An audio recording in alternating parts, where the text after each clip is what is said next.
Antoñita Singla perdió la audición a los pocos meses de vida, pero eso no la impidió convertirse en una de las bailadoras flamencas más famosas del mundo. En el mejor momento de su carrera desapareció del mundo del espectáculo. Esta es su historia.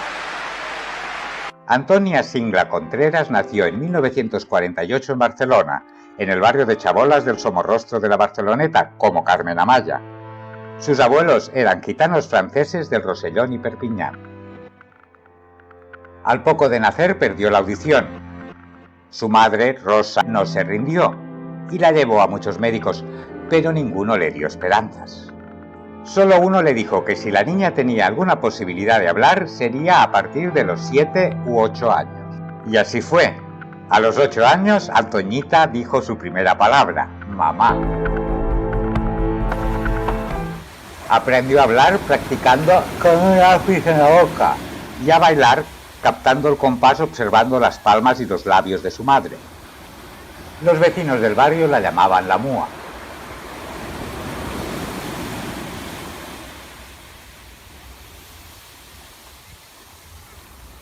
A los 12 años, cuando apenas balbuceaba, ya bailaba con otros flamencos en algunas tabernas del barrio chino y la Barceloneta para ayudar al sustento familiar. Empezó a hablar con cierta fluidez a los 16 años. Su expresión oral era de una niña de 6. Siendo aún una cría, fue elegida para participar en la película Los Tarantos, una adaptación cinematográfica dirigida por Francisco Rovira Veleta, que fue candidata al Oscar a la mejor película de habla no inglesa en 1963. Carmen Amaya hacía el papel de Angustias, la madre del joven enamorado del clan de los Tarantos. La Singla interpretó el papel de la Sole, su amada de la familia rival de los Zorongos. Esta es Juana, la hija del Zorongo. Y ahora, que baile la suegra.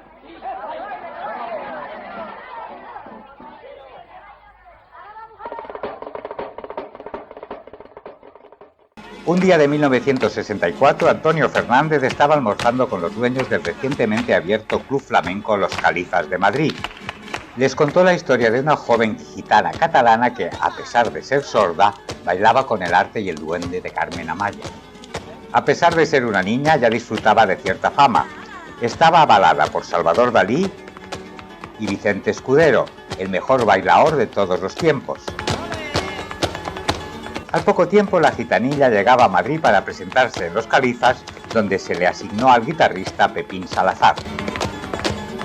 Horst Lichtman y Phil Rau, dos promotores de espectáculos, organizaban festivales con las grandes estrellas del gospel, el blues y el jazz del momento.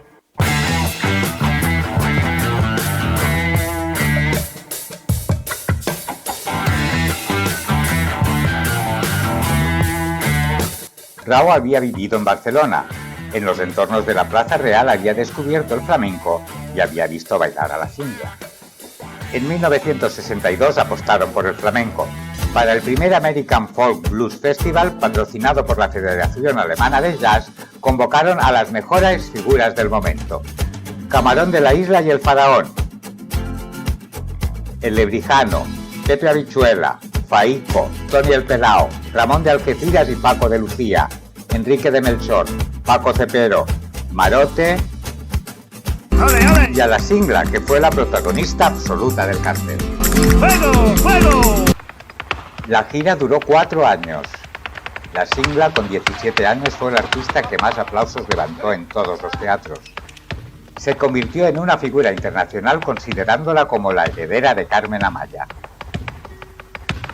La Singla, die Zigeunerin aus den Slums von Barcelona. Su aspecto llamaba la atención. Era guapa, con aire salvaje a lo Brigitte Bardot, pero en morena y gitana. Actuaba siempre vestida con pantalones, como años antes le había hecho la Cuenca y después Carmen Amaya.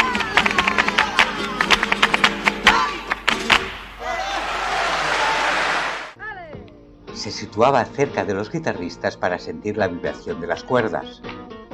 Con su zapateo marcaba el patrón a seguir por los músicos. Una vez le preguntaron, ¿cómo bailas sin oír? Con coraje. La Singla. La Singla.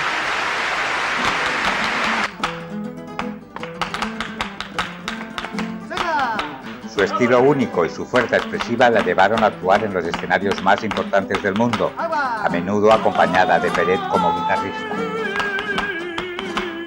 En 1967 salió de gira con Ella Fitzgerald. Cuando estaba en su mejor momento, sonó el teléfono.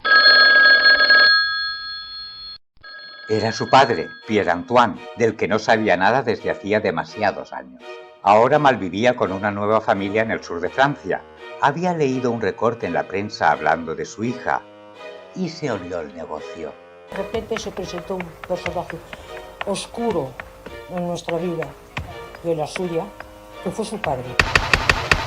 A los 4 días ya estaba llamando a la puerta del domicilio de su hija.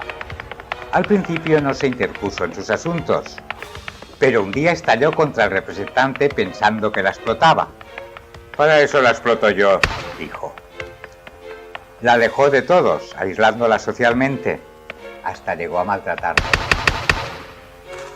Harta de pasar fatigas, en la década de 1970, Antoñita se retiró del mundo del espectáculo.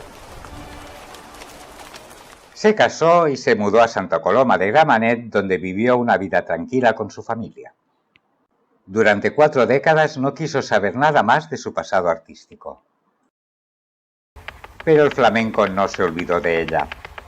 Uno de sus hermanos, Juan José Singla Contreras, y un socio, Santiago Parra, decidieron rendirle homenaje y abrir un restaurante con tablao flamenco con su nombre, La Singla.